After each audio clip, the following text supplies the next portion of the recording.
In the movie, there's a strong reminder to the importance of universal values as the family. How much does this theme influence the movie and your character in particular? Yeah, I mean, I think it's all of it to my character, you know.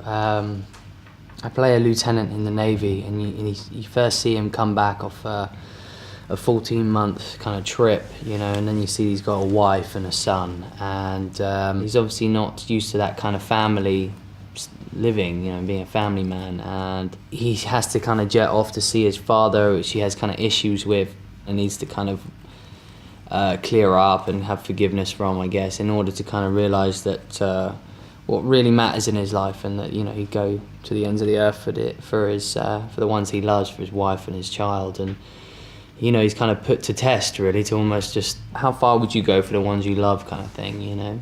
I guess with any film that I think is successful when it comes to sci-fi or monster films or anything like that, or end of the world, the thing you want to see at the end is society prevail and humanity continue to build. And I think always through the moments of disasters when you realize that you need to get to the people you love the most and how important they are to you.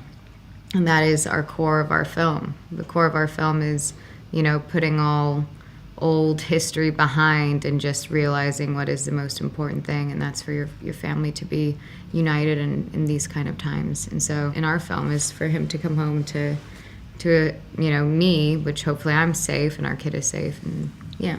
Aaron, it's true that you train in the Navy to get prepared for... Yeah, I mean, I trained in a sort of military fashion. I had a trainer, but I also had a Marine with me for 2 months beforehand to kind of, you know, get used to the equipment, the weaponry, and the lingo, and kind of just build up that confidence. You know, I found it very sort of ambitious that I was playing a lieutenant, you know, and you know, I was just trying to make sure, you know, I just had to kind of, you know, challenge myself in that military world.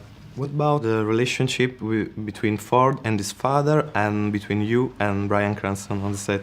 Yeah, well, Ford and his father are definitely. He kind of loses his father 15 years. He gets lost in trying to find answers to some incident that happens back in Janjira at this power plant, and he kind of goes a bit crazy, and basically he forgets to almost raise a child and a son. So I kind of have this sort of bitter anger issues with him, which was difficult because really that's with Bryan Cranston, you can't be angry at him because he's so funny and he's such a badass, you know.